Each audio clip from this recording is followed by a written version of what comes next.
I learned long ago that people are the sum of their routines.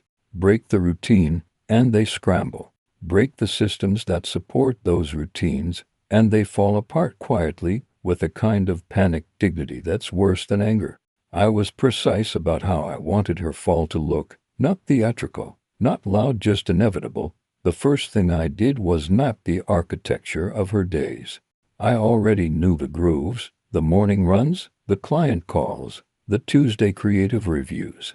What I needed was the scenes beneath, then the little vulnerabilities people treat like private property. Password reuse, shared drives with sloppy permissions, cloud folders named poorly, people who forwarded invoices to personal emails out of convenience. Those were entry points, tiny doors left unlocked. I used what I knew from work: social engineering, passive observation, legal gray area probes that stop short of criminality. I didn't break into phones. I listened to the rhythms where they leak themselves, metadata and file timestamps, the echoes left when someone uploads a deck at 2:03 a.m., the mail header that still carries a forwarding address. I wrote scripts that watched the company's public assets campaign landing pages, contractor directories, vendor bios, pulling them into a private index I could search. It felt, for the first few nights, like craft, not cruelty. Adam's professional image was the armor I intended to pierce. On the surface he was the smiling family man. Beneath, he'd built a network of small consultancies and independent contractors who accepted check payments routed through LLPs and single-person LLCs. He'd been sloppy about it. There was always a temp who left a trail, an accountant who reused the same routing memo, a vendor who listed a bank account but used a different remitting mail. People with charm trade that charm for sloppiness. They assume grace will protect them from audit. I began with small, targeted exposures. An anonymous tip to a vendor who'd been stiffed, containing only carefully documented invoices and dates. A private message to a procurement manager at a client brand, polite, concerned, phrased like a pre-contract diligence query. We noticed unusual routing for Grayson Media on page 3 of the vendor list. Is that your standard practice? It's amazing what a single, neutral question does inside a corporate throat. The procurement team replied within an hour. We'll audit before signing. That was all I wanted. Delay and doubt are contagious. While corporate anxiety spread, I built personal pressure. I took things that hurt in a way the firm could not fix. Photos of them leaving the region. A screenshot of a message that read simply, "You make the house feel like home."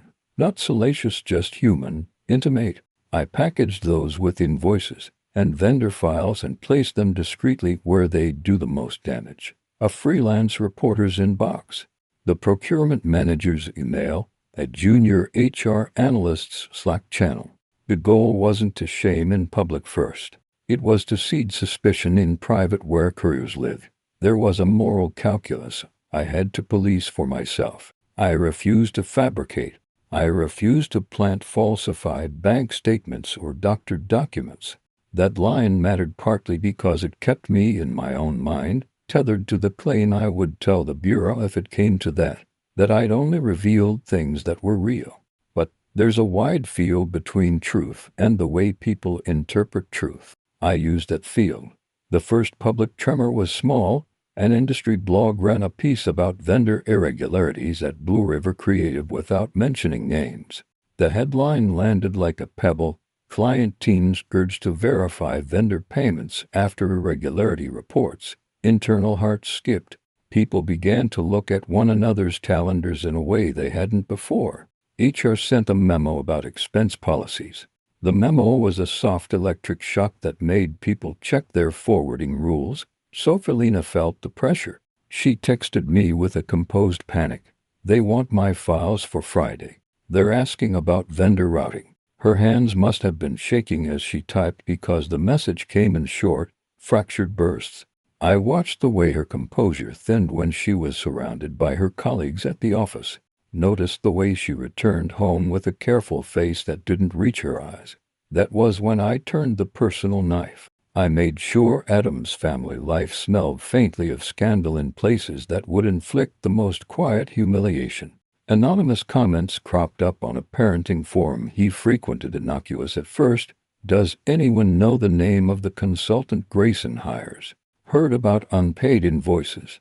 Then someone dug and found an invoicing contact that matched his middle initial. It's sick how quickly strangers become judges. A message to his wife's coffee group, carefully worded. No outright accusation, seeded an internal insecurity that would slowly bloom into fracture.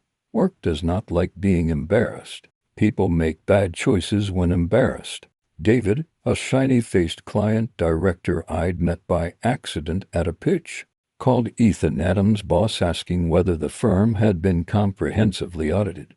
The call's tone sharp, surprised, fearful, was transmitted down the chain. The PR department convened. The board was briefed. When boards worry, they move against the most exposed limbs first. And the most exposed limb I designed was Adam. At home, I kept performance. I kissed Lena's forehead, made coffee, listened when she muttered about board calls. In private, I catalogued every tiny admission she made in conversation, phrases to be used as seasoning when the legal cookbooks arrived. She asked me once, half-dazed, if I'd ever thought of leaving. Sometimes, I said. She took my reply as some exhausted truth of marriage.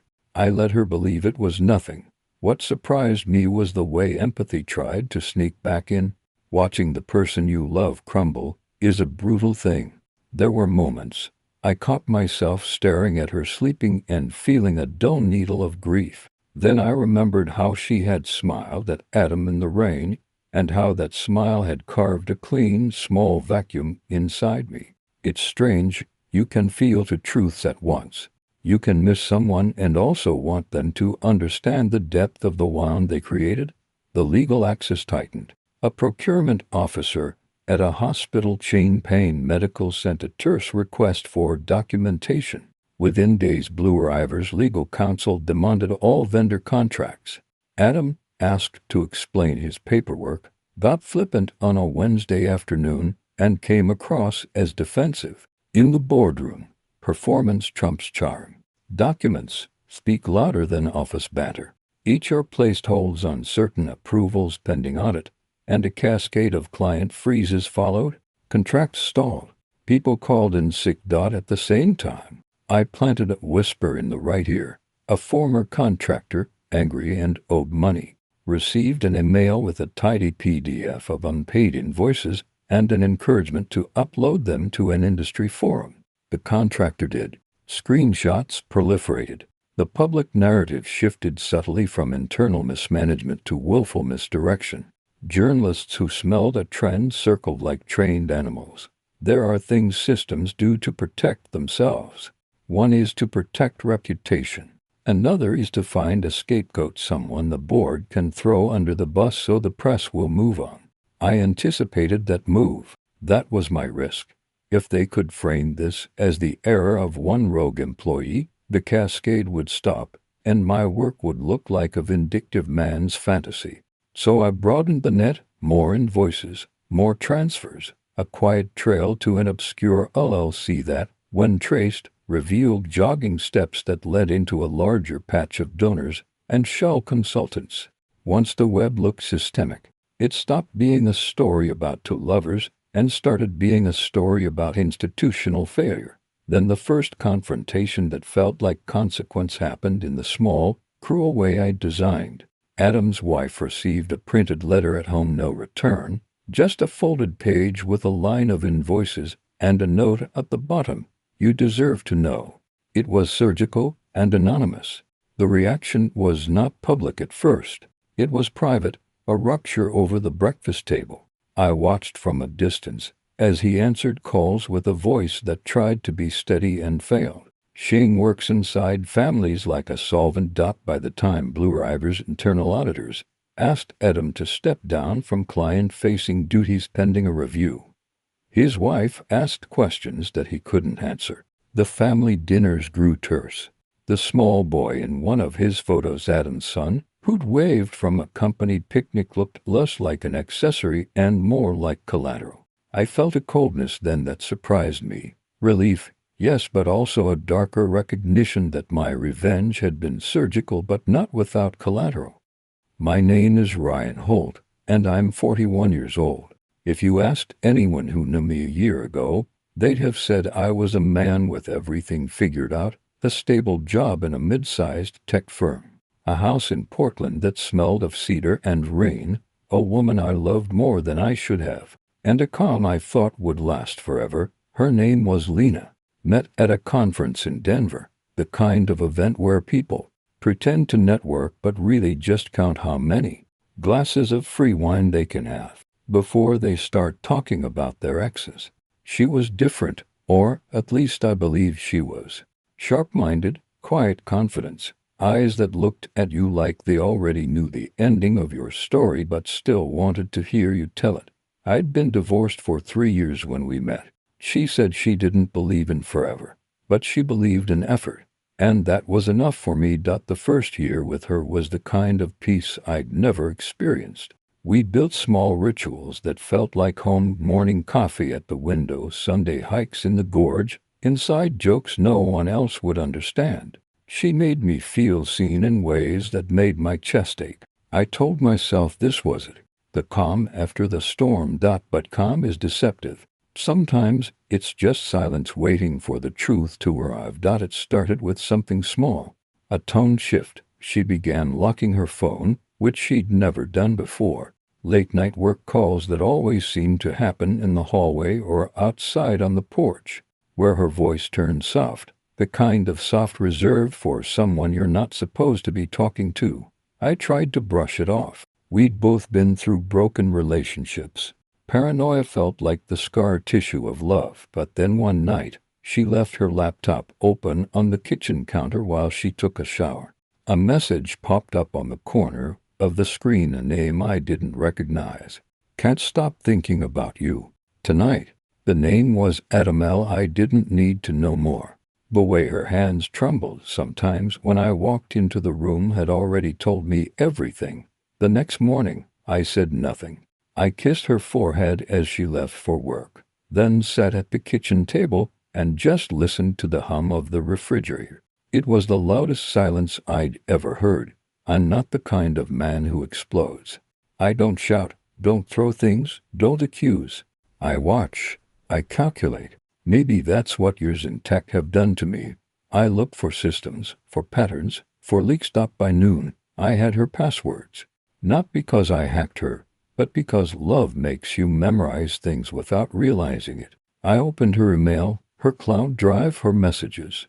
There he was, Adam Lane, her coworker, married, 2 kids, smiling in every team photo like the kind of man who jogs at sunrise and tells people he never skips family dinner. Their messages weren't just about sex. That's what hurt the most. They were about connection, about understanding, about how she'd never felt so seen. The exact words she once said to me. And yet, I didn't end it. Not then. Not even after the photos, the hotel bookings, the receipts she thought she'd deleted. Because I realized something colder than betrayal. It wasn't just about her cheating. It was about me becoming invisible in my own life, a background character in the story I thought I was writing. 3 nights later, I followed them. She'd said she was working late again. I waited until she left, then drove downtown and parked across from the Regent Hotel. I watched her walk in, hair done differently, lipstick darker, shoulders tense. 10 minutes later he arrived. I saw his hand brush her back, the way her body leaned into it instinctively. It wasn't lust. It was intimacy. Familiar, dangerous. They went up together. I didn't follow. I didn't need to. I sat there for almost 2 hours, just watching the rain distort their reflections in the glass doors. My chest felt hollow, but my mind was sharp, calculating, rearranging, designing. When she came home that night, she kissed me softly, like nothing had changed, and that's when I decided what had to happen. It wouldn't be shouting. It wouldn't be confrontation. It would be erasure, the kind of revenge that leaves nothing behind but confusion and silence. She wouldn't lose me in a fight. She'd lose me in every way that mattered: reputation, security, peace, trust. And by the time she realized what was happening, it would already be too late. Because I know how to make systems collapse quietly. I'd done it for companies before. Now, I'd do it for myself. The Bureau local financial compliance didn't yet have cause to move. They asked for a certain standard. What I had built was circumstantial, corrosive, and public. It would force corporate audits and client freezes that would, in time, force official interest. That was the calculus. Make the firm's house rattle enough that the board calls in lawyers who then call auditors. Let institutional panic do the heavy lifting of subpoenas and tracing. My role was to light the first fuse. At night I would sit in the living room and go over evidence with the kind of hunger reserved for architects, ensuring a building won't collapse on the wrong people. I made backups in triplicate, encrypted and dispersed. I fed a selective set of documents enough to make a journalist interested, but not enough to be an outright accusation into a freelancer's inbox who owed a favor to someone at a local paper. He found the scent, sharpened it, and published a careful, non-salacious piece. Vendor routing questions raised at Blue River. Clients urged to verify. The article was the butterfly flutter. The internets would do the rest. 2 weeks after the first anonymous tip, Lena walked in from work holding a thin envelope. Her hands were ice. "They've put me on leave," she said. Her voice trembled in a way that felt like permission for me to let myself feel again. I didn't speak. I let her shot into the cushion of the couch. She asked, baffled, "Who would do this?" I wanted to tell her everything: the quiet admissions, the way the invoices lined up, the photograph of her in the lobby, but I stayed silent. Confession is a leaky dam. Once you open it, someone else may wade through the water and leave footprints that complicate your design. She packed a bag 2 days later, not for a hotel longer. I watched her move with the economy of someone leaving a stage. There was no scene, no showdown. A cab took her away with the kind of graceless speed that leaves you in the half-light of an apartment that suddenly feels too big. I sat with the echo of the front door closing and a quiet I hadn't known how to live with. The systems I'd pulled on moved as I intended. Client freezes, internal audits, a public whisper that became an article, that became a procurement review. Adam's name was in his company memo. Lena's was on a client's list. Perry's an SPOLED. And yet the finish line, I'd imagined the moral clarity, the cleansing truth, felt farther than ever. Revenge had the quality of an arithmetic operation. Inputs and outputs, clean and exact. But people are messy numbers. Their faces change when they realize how much they have to lose. In the quiet hours, I realized I had not only extinguished what I was owed, I'd set loose a storm that would touch innocence in ways I hadn't fully accounted for. There's a moment in every designed collapse where the architect realizes the life beneath the structure mattered beyond the blueprint. That was the moment I felt the first true weight of consequence. I did not regret that I had been betrayed. I only felt the strange sorrow of having become someone who could make the world fall apart and accept the sound of it. The weeks after Lena left felt like living inside a paused file, everything buffered, waiting for me to press a key and see what broke. The company moved with the slow, determined drowsiness of institutions used to hiding things. Auditors combed logs. Legal teams drafted statements that read like litany. Managers practiced the polite indifference of people whose bonuses depended on distance from scandal. My life, the one I'd built with patient, invisible labor, narrowed to the size of a single, cold desk lamp. I told myself the pressure would be enough, that once the clients saw the chain of invoices, once the procurement teams demanded proof, the truth would be a simple arithmetic, and the guilty would be removed. But truth is not arithmetic when it lives inside flesh. It is an argument. It bends. It evades. The first direct counterstrike arrived as something almost bureaucratic, a cease and desist letter from a law firm with a name that smelled of marble and donor lists. They accused unnamed parties of malicious dissemination of proprietary information, of intentional interference with lawful business relationships. I read the letter 3 times, tasting the formal threat like metal. It was a warning dressed in parchment. Then came a photo on my doorstep, no envelope, no signature, just a glossy print of Lena and me at a summer picnic 2 years ago, laughing with our arms around each other. The paper had been folded twice, a crease right through our smiles. Whoever left it wanted me to know they could find the private moments too. It was an attempt to unnerve an insistence that nothing of mine was safe. The fear they tried to so loosened me in a way I hadn't expected.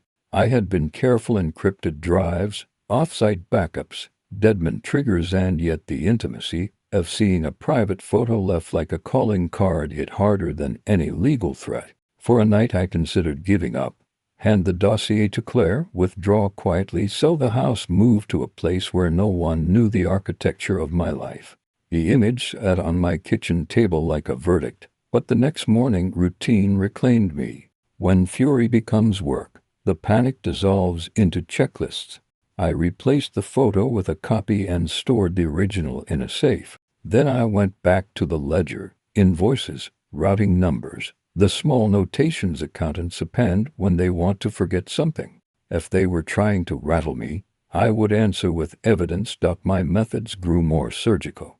I rerouted the pressure I'd created into channels that would be harder to disinfect. Rather than dump photographs or gossip into the public sphere, I focused on transactional proof, bank confirmations, stamp remittances, vendor acknowledgments.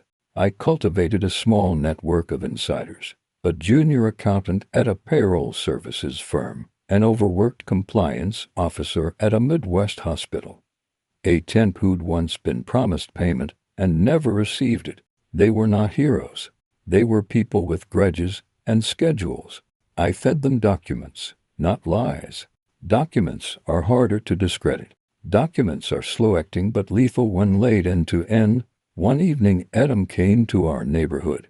I saw him first because he moved with the brittle confidence of someone used to being watched on LinkedIn. He paused under a street light as if considering whether to cross into our small, fenced community. He waved briefly at a neighbor who'd once brought over muffins, then hurried away. The sight of him, ordinary, tired, small under the light, was less satisfying than I thought it would be. Revenge is rarely the cinematic rupture people imagine. It's a series of small collapses, a client that pauses a contract, a colleague who stops returning texts, a child who learns the contours of explanation. At work I found a new problem. The temp who'd been handling vendor reconciliations for Adam's projects had been receiving unusual calls. Someone with a silenced number left messages suggesting she had been sloppy and careless. She perjured content to ease the pressure. Her emails began to show a different tone, defensive, brittle. She started missing deadlines. Small people bear the brunt of reputational panic. Their choices would ripple upward in ways the board hated. Then, the phone calls to my sister began. They were indirect, the kind a pressured institution uses when it wants to terrify but not threaten in a way that reads obvious. My sister's number flashed on my phone with a single text: "We know where your family sleeps." The words were not violent. They were intended to dissolve me. She was frightened and called me more at odd hours, concerned and confused by strangers asking who I was and where I worked. I felt the calculation of leverage: make the private public, and the private will bribe you into silence. I went to Claire. I had thought the bureau was a blunt, steady instrument of legal force. Claire taught me it was also political. Subpoenas require cooperation, and cooperation requires the sense that pursuing power will not be for nothing. She told me plainly that our case could topple a network if we had witnesses who wouldn't be bought. But that same network had money and friends in places where the law moves like a reluctant tide. They'll try to replace the story, she warned. They'll create alternate narratives. They'll accuse you of being obsessed. They'll try to isolate you. Isolation had a taste by then, metal and distance. I felt it in the way colleagues walked by me as if I were a mild odor. Clients who used to nod when I presented now offered polite detachment. They were choosing the path of least reputational risk. It is astonishing how quickly people perform survival. A breakthrough came when a contractor one I'd been nurturing, the kind who owes favors and keeps receipts, found an internal memo that tied a consulting fee directly to a campaign budget code. The memo was trivial to the untrained eye but criminal to a forensic accountant. It also named an intermediary who had been laundering fees to a shell company with the same bank routing I'd been tracking.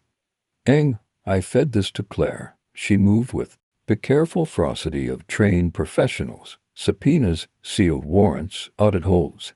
The chain tightened. Keen's side pushed back with predictable cruelty. There were harassing calls to the contractor, a ratcheting campaign of harassment that culminated in a break-in at his storage unit where boxes of invoices had been kept. We lost a week's worth of documentary material in that theft. Someone had a list of my contacts. Someone was trading on a knowledge of who I trusted. It felt like a direct strike at a scavenged flank. I adapted. The loss didn't break me. It rerouted me. I doubled down on digital copies, on encrypted servers scattered geographically. I used the deadman I'd once mocked as a precaution and converted it into a real deterrent, a cascade of online releases that would publish automatically if I failed to check in at specific intervals. The logic was simple and ugly. If they tried to silence me outright, they would light a fuse that burned their whole operation in daylight. That mechanism changed the mood of the game. Threats became louder, more carefully legal. Lawyers for Keen's interests filed injunctions, demanded raw data, and called in favors with corporate counsel. Some small publications I'd fed went silent, and at least one journalist who'd been responsive began to reach for nuance in his emails, language that suggested he'd been leaned on. The pressure was not only on me, it was on every point of contact I'd cultivated. The network's reach was wide and patient. There was a night I remember with too much clarity. I was in the kitchen, the rain drumming a steady cadence on the window, when the lights flicked and the neighbor's dog began to bark a deep, worried sound. A car idled at the curb. For a moment the world felt like one long, soft interrogation. My phone rang, a number I didn't recognize, the voice perfectly neutral. "Mr. Holt," it said, "we recommend you stop. This is not a game you should continue." The voice had no accent I could place and an economy of menace that spoke of resources and distance. When I told Claire, she sighed and said, "They're testing boundaries. It means we're close." Close was an ugly word. We were on the edge of exposing people who had learned to make institutions pliant. I knew the stakes. I knew what it meant for my sister, for the temp, for the contractor. The moral cost I'd tried to limit still climbed. With every document I released, another life could falter. And yet there were moments of quiet redemption. Peter, an accountant I'd never met outside an encrypted call, agreed to testify after we secured a protective order. He was small, nervous, and had the weary look of someone who'd been asked to be more than he'd planned. He said, in a voice that trembled, that he had been paid to look away and that the ledger had been built precisely so ordinary audits would miss the pattern. Hearing him say the word, we collapsed the theory into a human sneer. It mattered that he spoke it. It mattered that he was brave. Once Peter's testimony went into the record, Keen's protective shell cracked in places, small seizures, a frozen account here, a subpoena there. It was not the dramatic topple I'd imagined years before when I first dreamed of exposing corruption. It was a suburban demolition, one slow, noisy slab at a time. But each slab revealed wiring underneath, and that wiring made it easier for investigators to follow. There were nights when, alone in the house that now echoed too loudly with every footstep, I wondered about the cost of the demolition. Lena's face in those evenings was not a cartoon of betrayal but a map of small, complex choices Love, I realized, is not always a sanctuary. Sometimes it is a scaffolding people climb away from without thinking of the people standing below. The thing that ultimately made me flinch was the sight of Adam's little boy at school pickup, smiling with a backpack oversized on his shoulders, innocent and unaware. Watching collateral live its life unconsenting made my victory taste odd. I had set out to punish selfishness, but the world is porous and my tools were not fine enough to extricate only the guilty. Then the final legal move arrived, a grand jury subpoena that named Keene and a cluster of his associates. It was, in legal terms, a demand that could not be turned away. The months of small exposures, the contractor uploads, Peter's testimony, these had threaded into a case. It wasn't clean justice, nothing that involves money and powers. But it was visible and messy in a way that made silence difficult. On the day the subpoena was served, I walked through a city that felt newly sharp. The buildings glinted as if polishing themselves for a trial. I thought of Lena's leaving and of the way people reinvent themselves to survive. I thought of my sister, who no longer took late calls from strangers. I thought of Peter, who'd done the terrifying, necessary thing. I thought, too, of the man I'd become, the quiet engineer of ruin, and whether he deserved to keep breathing in a world he'd rearranged. There was no thunderous catharsis at the end of that day. There was a motion of papers, a flash of cameras, and a legal rhythm that would take months to resolve. People would be accused, defended, arraigned. Some would go to prison. Some would pay fines and return to boardrooms with new talking points. And some lives, small, everyday lives, would be altered forever. I stood in the kitchen that night, looking at the space where Lena used to set her coffee. The house was a hollow model of the life we'd built. I felt in a cold, pragmatic way that the world had been corrected, and in a softer, more private way that I had been diminished. Justice had a price. So did revenge. Outside the window the city moved on, lights blinking, cars humming, people living with the knowledge of their own small treacheries and mercies. Inside, I balanced the ledger in my head, not sure whether the sums would ever reconcile. There's a certain silence that follows collapse, not the quiet of peace, but the kind that rings in your bones like feedback after the music stops. That's what the weeks after the subpoena felt like. The city looked the same, but it behaved differently toward me. My phone stopped ringing. The neighbors, once friendly, now avoided eye contact, as if justice was contagious. I'd become a cautionary tale, though no one said it aloud. To them, I was the man who'd gone too far, the whistleblower who turned into something else along the way. But the real story was less romantic, more granular. I had made myself a part of a machine I swore to destroy. When the trial dates were set, Claire advised me to disappear for a while. Leave the city. Go somewhere quiet, she said. You've done your part. The system will handle the rest. The system. I almost laughed. The same system that had ignored every red flag until I'd forced its hand.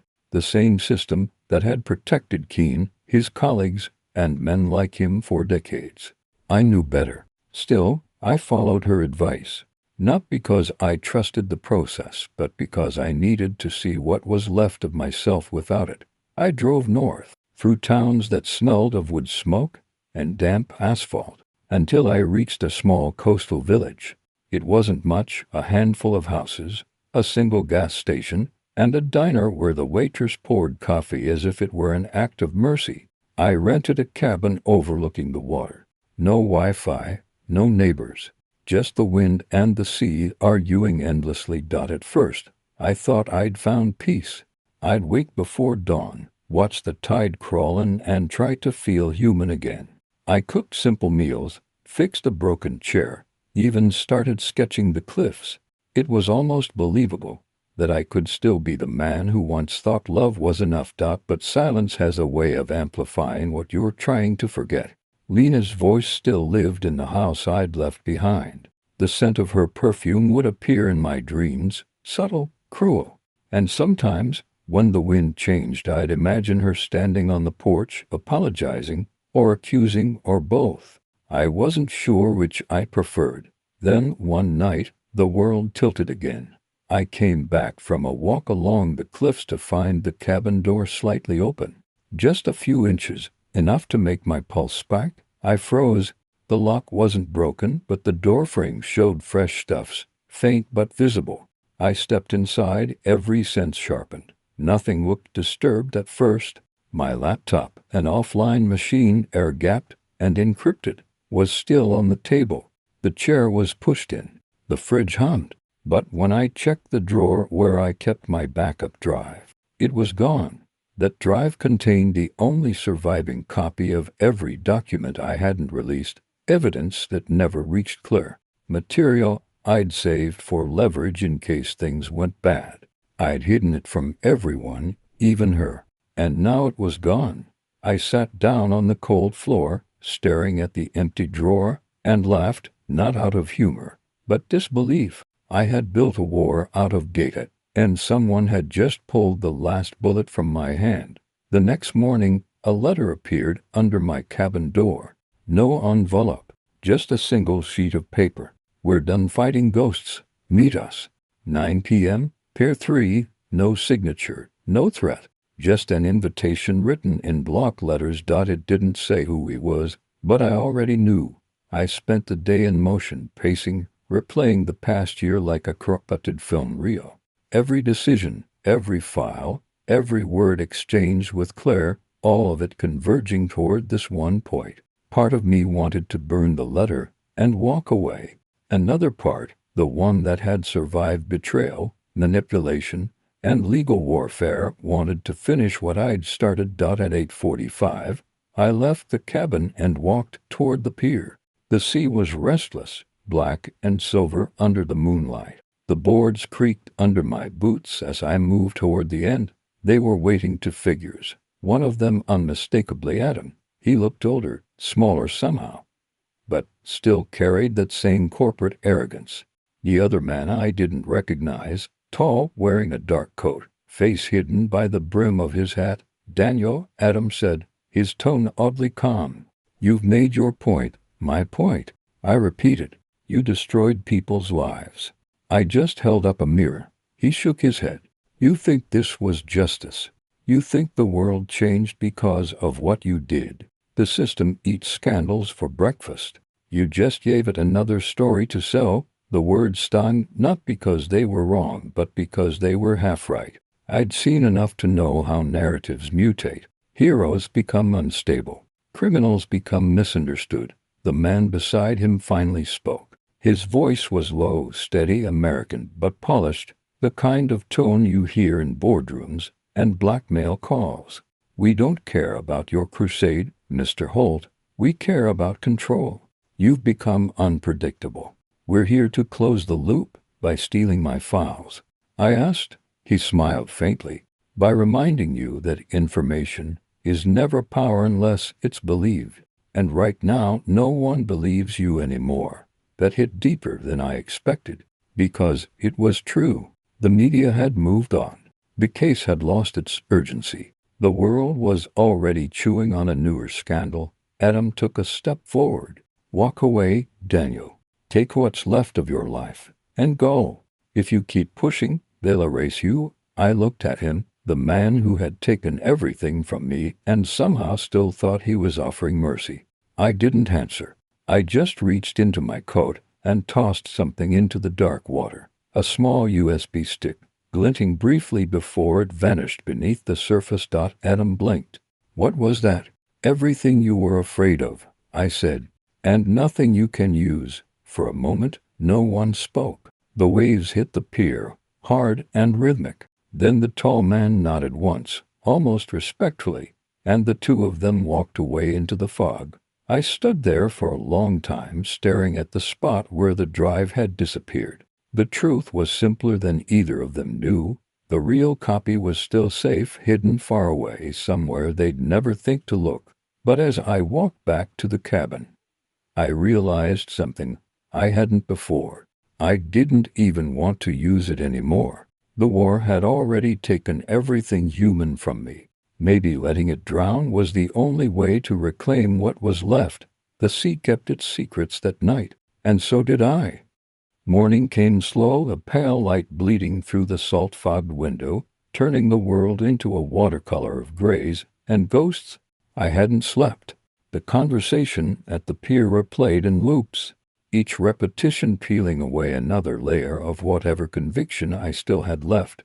I'd built my revenge like an engineer builds a bridge, precise, logical, stable, and yet standing there, with the waves beneath me and Adam's voice still echoing in my head, I realized I'd crossed that bridge months ago, and it had quietly collapsed behind me. The world moved on. Lena was gone. She'd fled the country under the guise of a new opportunity, though I knew the company had exiled her to save face. Adam had resigned, claiming stress and health issues. The firm rebranded, scrubbed every trace of the scandal from its public image, and the media swallowed the new narrative whole. And me? I'd become a ghost in a cabin by the sea, writing statements for lawyers who stopped returning my calls, avoiding mirrors because they told too much truth. But something inside me still itched, that instinct that had once made me a good analyst, the part of me that couldn't leave data unfinished, because even if I'd won, something about the story didn't add up. One night, I logged back into an encrypted network I hadn't touched in months, the one I'd used to drop leaks anonymously. Out of habit, I checked the logs. Someone had accessed it 2 weeks ago, from a location not far from my cabin. I froze. No one should have been able to. The system was isolated, secure, hidden behind layers of dead servers and ghost domains. I double-checked. The entry was real. Whoever it was hadn't taken files, just left one, a single document. No title, just ATIMESTAMP. When I opened it, I expected another threat. Instead, I found a letter. You think you ended it, Ryan, but it never ends. Not for people like us. They'll keep rewriting the story until even you believe it. When you're ready to know how deep it goes, follow the trail. Start with her. No signature. But the message was written in a tone I knew too well, precise, unflinching, analytical. The kind of tone I'd once loved hearing late at night, when Lena used to sit on my couch, editing reports and mumbling theories to herself. It couldn't be her. She'd vanished. But the phrasing, it was almost like she wanted me to find something. The next morning, I drove into town and bought a cheap laptop from a pawn shop. I connected through layers of proxies and followed the trail the message hinted at, a string of dead URLs that eventually led me to a private drive titled Glass 2. Inside were financial records, internal memos, photos, all recent, and all tied to a new company under a different name, the same executives, the same funding network, the same shell operations. The rot hadn't died. It had simply moved, and there, buried in the metadata, was a name I hadn't seen in almost a year. Lena M. Holt. My breath caught. Holt, my last name. She'd taken it when we were still together, before the truth. She was using it again, not out of affection, I realized, but as a signature, a breadcrumb. I sat there for hours, staring at the screen, torn between fury and a strange, hollow pride. She had learned from me, adapted. She wasn't running anymore. She was building something new, and she wanted me to see it. It wasn't an apology. It was a challenge. That night, I went down to the shoreline. The wind was sharp, cutting through my jacket, the kind of cold that clears out everything you don't need. I thought about the first night I saw her, how certain I'd been that I'd met someone honest, how naive that certainty felt now.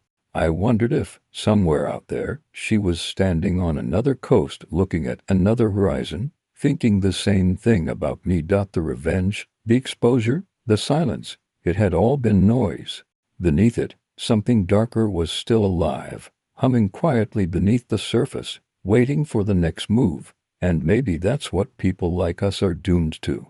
We don't end stories. We just start quieter ones. I turned away from the sea and started walking back toward the cabin. The horizon was beginning to lighten, thin streaks of silver breaking through the clouds. Somewhere in the distance, the ship's horn echoed once long, low, final. I didn't look back, because this time, I wasn't sure if I was running from her or toward her.